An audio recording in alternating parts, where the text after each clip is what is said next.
Yo, what's up, kids?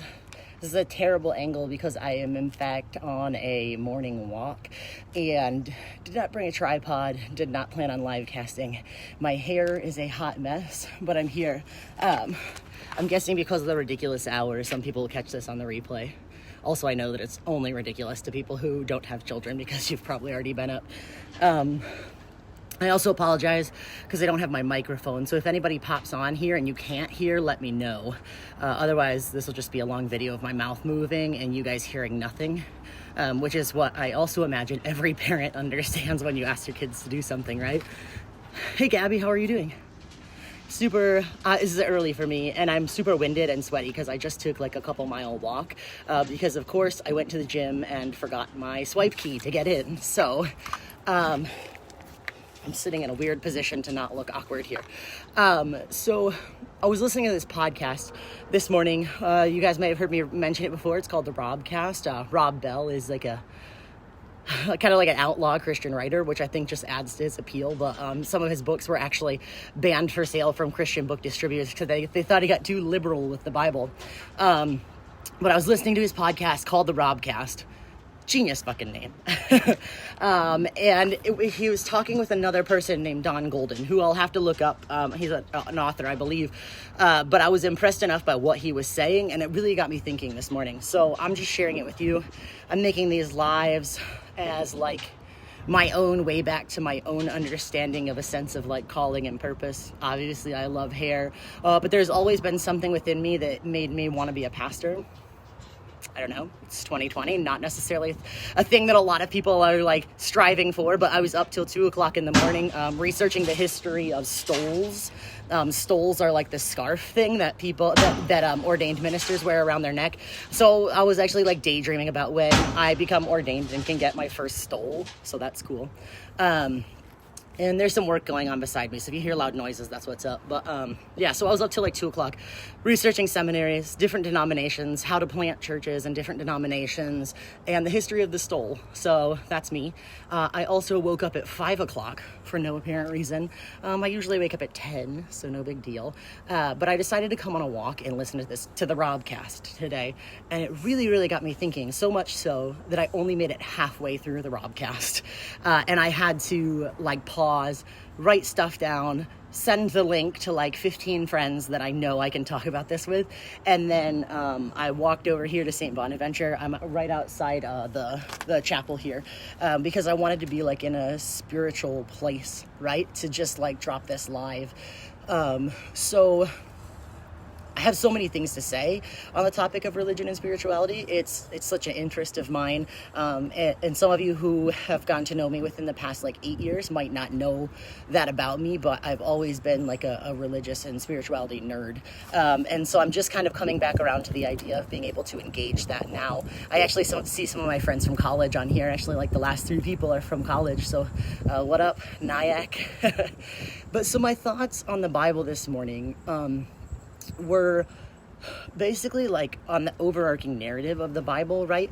The biblical text, which is used by more than just Christianity, like Judaism, Islam, and Christianity share a lot of the same sacred writings. So take that for what you will. But my thought on it was kind of like the Bible as a meta-narrative, right? It's this overarching story of people colonizing and people being colonized. So if you're a white person watching this and you haven't lived in a multicultural environment, the idea of like the colonizer might be newer to you. I'm by no means an expert,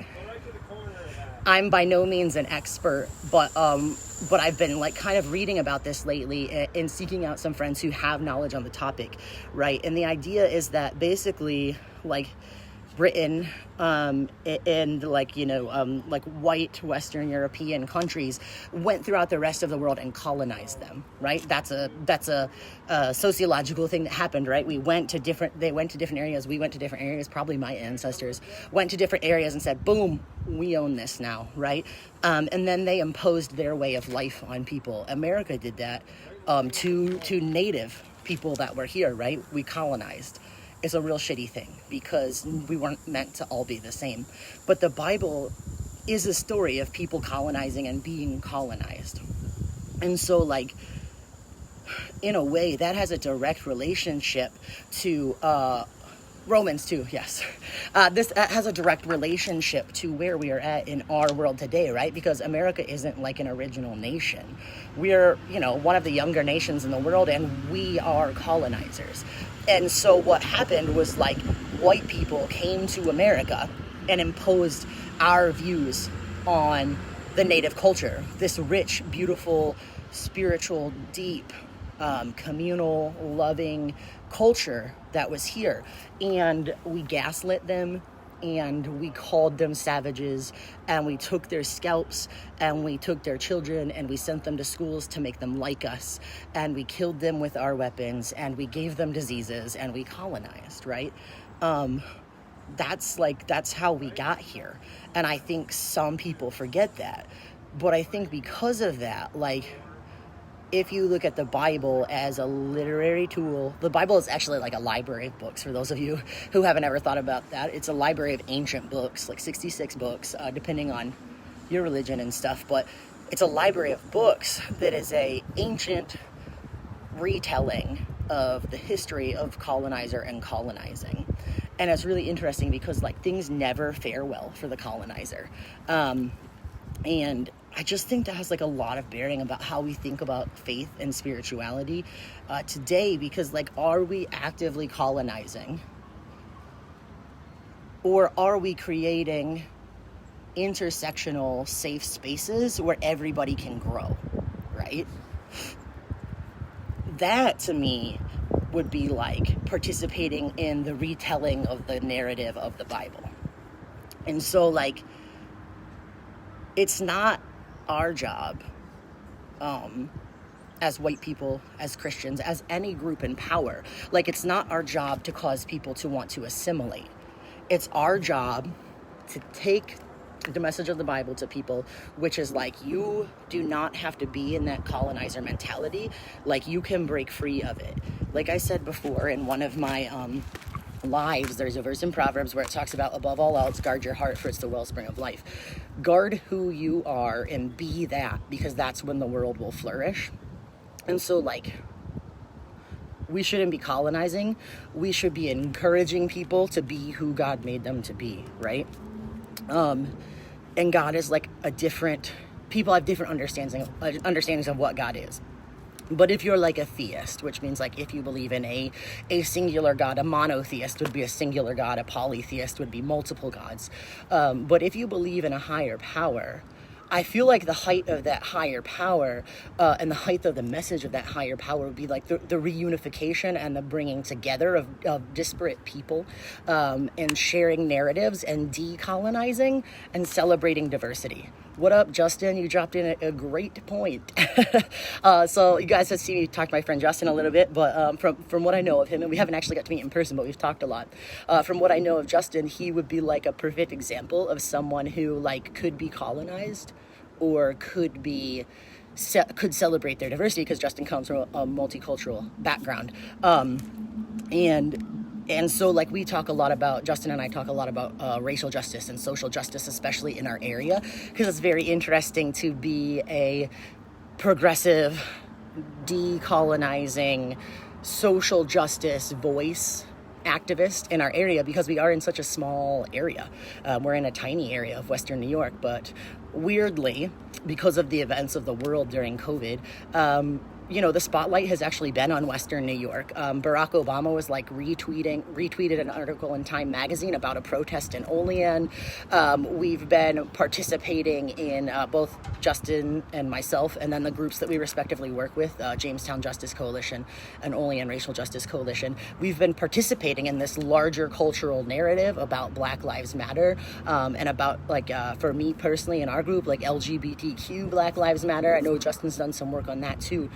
So we, in a weird way, we're here in these small cloistered areas of Western New York, but we're participating in a larger cultural conversation that we can be a part of because of social media, and in part because of COVID, which I think is kind of a rad thing, right? So, like, if you're spiritual, I'm not even going to say religious, because I feel like religion and spirituality are two separate things. Like, I know plenty of spiritual people who aren't religious, and I honestly know plenty of religious people who aren't spiritual, which is a sad compartmentalization and disconnection, I think, right? But so we, at this time in 2020, Justin, myself, people that I've been talking to, like, we're participating in this larger cultural narrative, and we're encouraging the decolonization of society, right? Like, you don't have to be white to be in leadership. At this point, if you're white, you probably should take a step back and be in a supportive role, if at all possible, right? It's not entirely possible because of where we live and our demographics, but we need to decolonize the way that we personally look at the world. And so that means, like, for me, as someone who grew up, I was assigned female at birth, so my social position in the world was a straight white female who grew up in the evangelical church and understood from a young age that I was supposed to be in ministry. I actually went to college to do pastoral ministry, have more theological education than a lot of evangelical pastors. Sorry, not sorry. Yes, Justin. Yes. So I'm getting right to that. So I grew up in a mindset that was, like, heavily colonized, and I was an active beneficiary and by default participant in the colonization of the gospel, and my whole world and whole mindset was framed by this idea of colonization. And so I have to unlearn that. And yes, white isn't an ethnicity. So, like, that's a struggle I'm learning too. Like, I have to decolonize my own understanding, my whole worldview. Like, I'm not just white. Like, I came from somewhere. I don't know where. Ancestry DNA was no help. But I have to, because of the place I came from in life, I have to decolonize my understanding of the world, right? And with that comes, I have to decolonize my understanding of the Bible, which is an ancient library of ancient tales that depict life in the Middle East, life of slaves in the Middle East, if you really want to dig deep in there, right? And there's some cool overarching narratives, which, like, I'll get into in upcoming videos. But along with this colonization of Christianity, we've colonized Christ as well. We've made Christ a white person. How many of you guys have seen Swedish Jesus, right? He's got like lovely, luscious, light locks and perfect alabaster complexion, which is a complete and total joke because Jesus was a Middle Eastern dude. Like, either brown or black, depending on the complexion of his parents. But Jesus was a Middle Eastern like poverty class person. And so where the hell we got Swedish Jesus that supports certain politicians for office is such a testament to the colonization of the Bible and of spirituality. And it's not fair, because when we colonize, we rob the world of history and we rob people of their narratives. I actually have a family member who I'm going to shout out in the comments, but she's one of Elle's family members, and she's actually Puerto Rican, but she's light-skinned and she has red hair because Elle's family has, like, a lot of recessive genes in it, and so she had no idea that she was Puerto Rican for the longest time. And so she, like, in essence, was dealing with the ramifications of colonization, right? And so they play out culturally and religiously.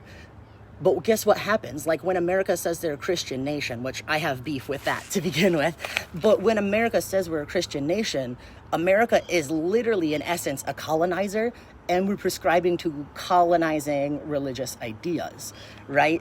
And so America's framework is faulty. And while I believe in the idea of what America could be, we have got to do better. And so, like, I can't change the whole world today, but I can make this video and I can talk about this and I can learn more. And I maybe applied to a couple seminaries last night and scheduled a couple meetings with other pastors. I don't know what the hell that's going to look like, but I'm going to keep building conversations so we can have space for a conversation like this. We can have space for conversations about Swedish Jesus. Swedish Jesus also roots for certain football teams. Oh yeah, that's one of my favorite things about Jesus, that, like, people are convinced that Jesus is invested in the success of any particular sports team. So I'm reading Justin's comment right now because he's super insightful.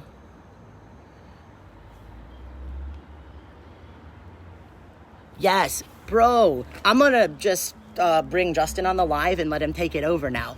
But what he's saying, if you guys didn't read it, is we're talking about the idea of God making man in their own image, because God is non-binary, in case anybody's wondering. biblical verses to back that up. God, non-binary. But if we're talking about God making humans in their image, like if you're buying into that creation narrative, and then you see God as a white person, like what does that tell you as a young black or brown person, right? Curious. So it's just interesting things that we've got to think about and we've got to unlearn. Yo, Brian, my Jewish friend popping on here. Look at the diversity today. I think, Brian, you're absolutely correct because man frequently makes God in his image. And it's a reverse. It's like the eisegesis thing. I think I mentioned the other day, but exegesis is when you read the Bible and you let those ancient texts speak to you and you understand their cultural context and you divine the larger story, the core of the story, because you're listening to what the text is saying to you and reading the text through its context. That's exegesis, instead of eisegesis, which is where you bring your ideas to a passage. And so you end up filtering the Bible through your own preconceived thoughts.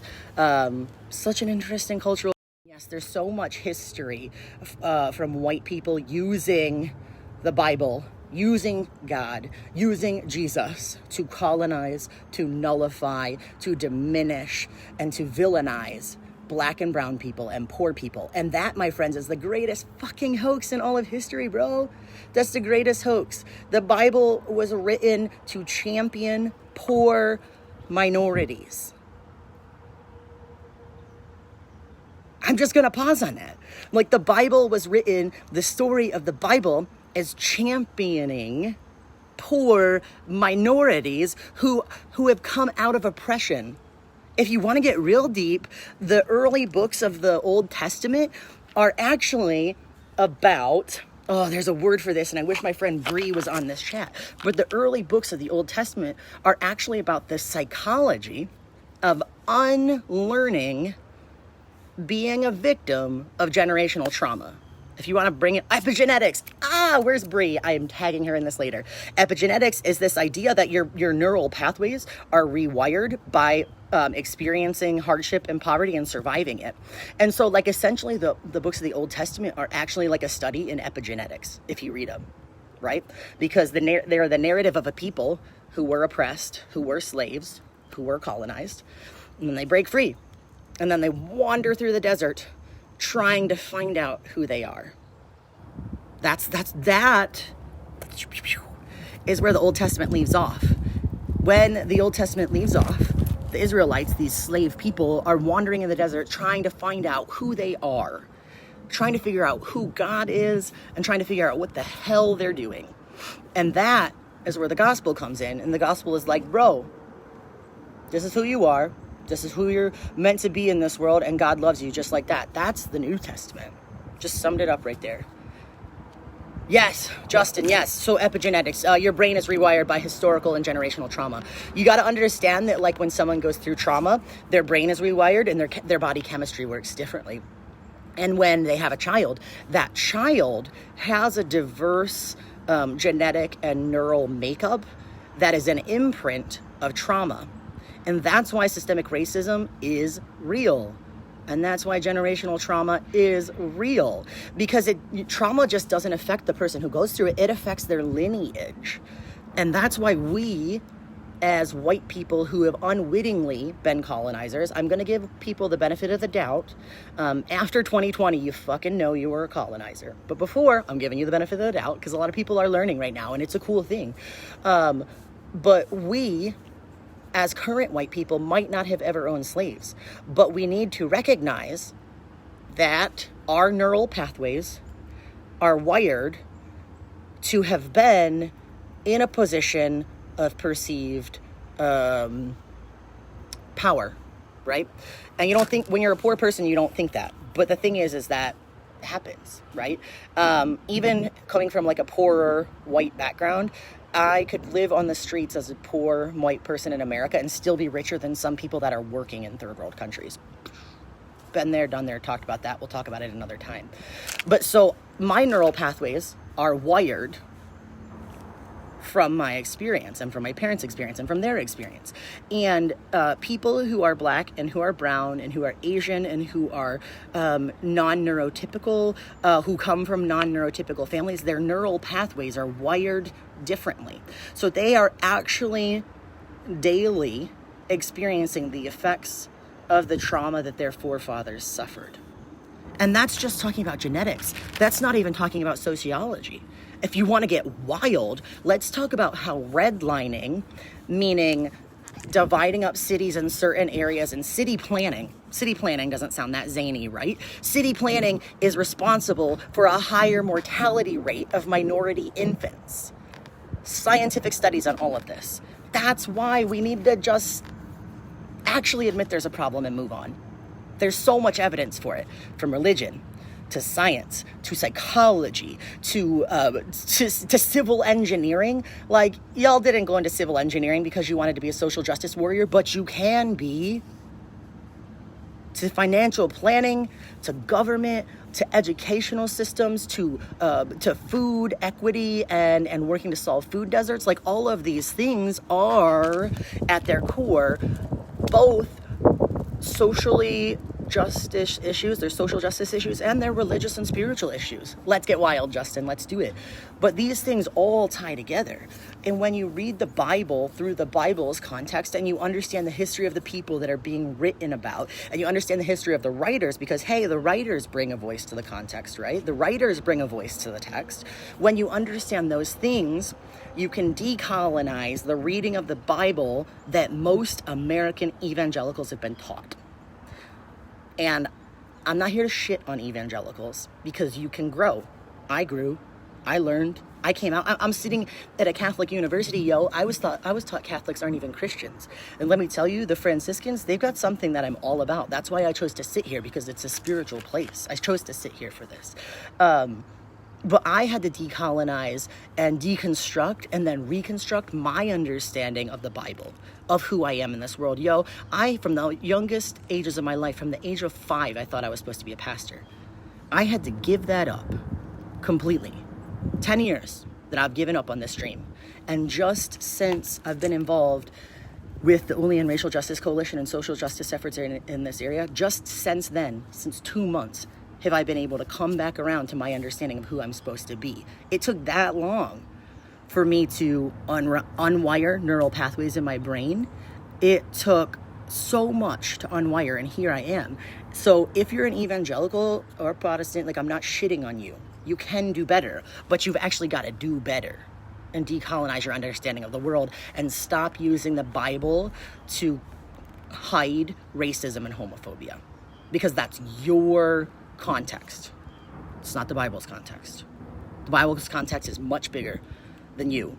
And the Bible's context is much bigger. If you understand God to be unknowable, then why are you so confident that Swedish Jesus came to champion the Republican Party?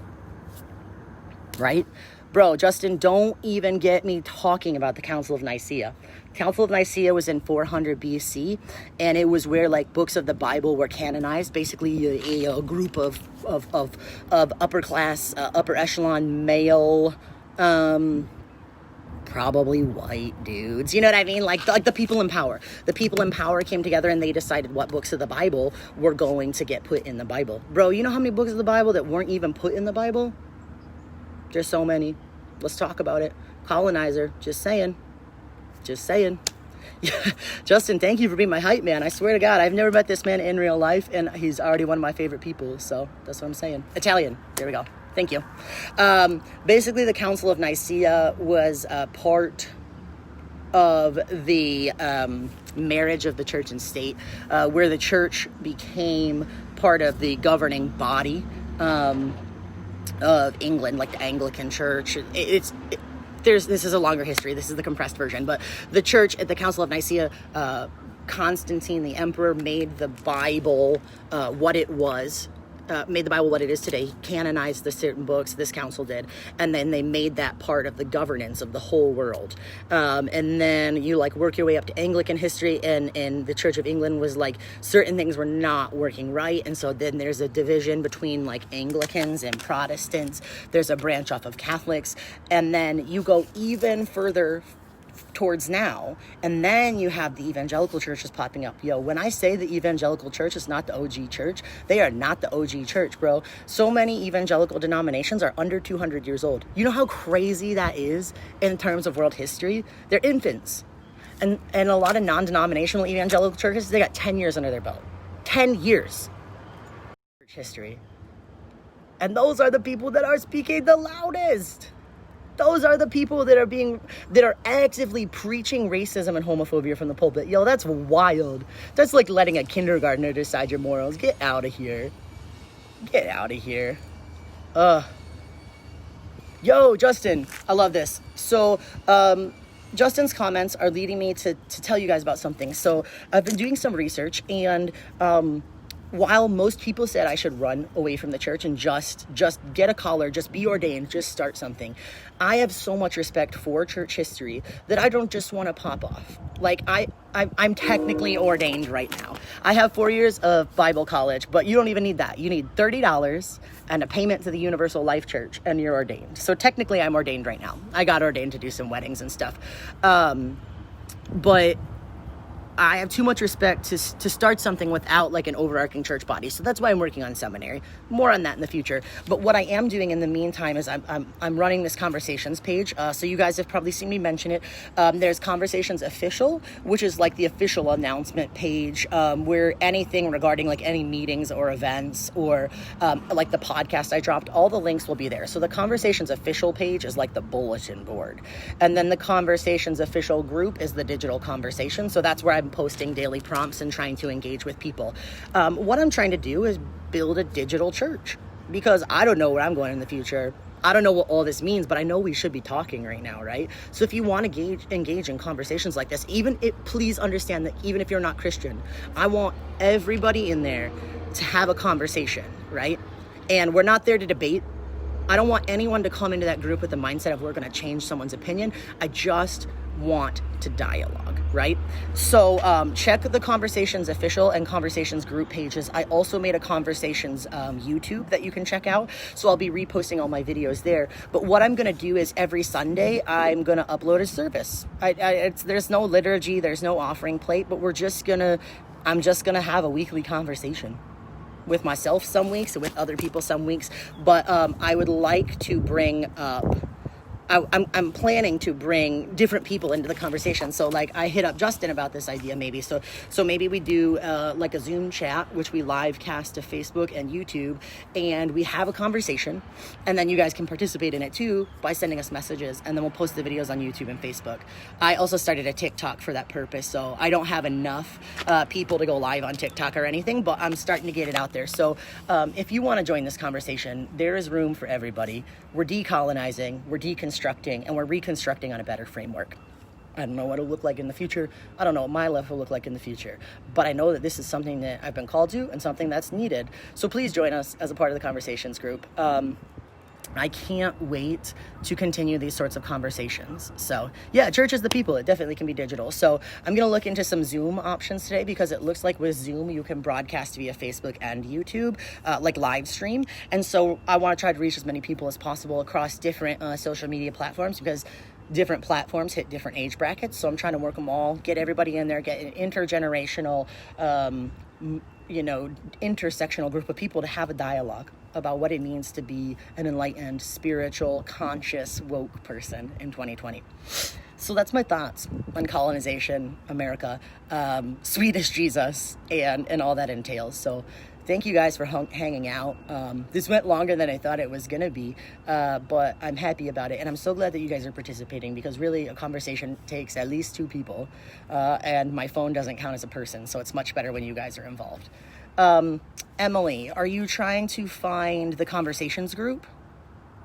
Oh, thanks so much, Justin. And thank you for participating. I'm telling you what, dude, one of my new favorite humans, and I haven't even seen your face, not through a screen. So Emily, if you're trying to find the conversations group, I will drop the links in this video. Actually, they're tagged in this video. So conversations official is like the bulletin board, and conversations official group is the digital talk space.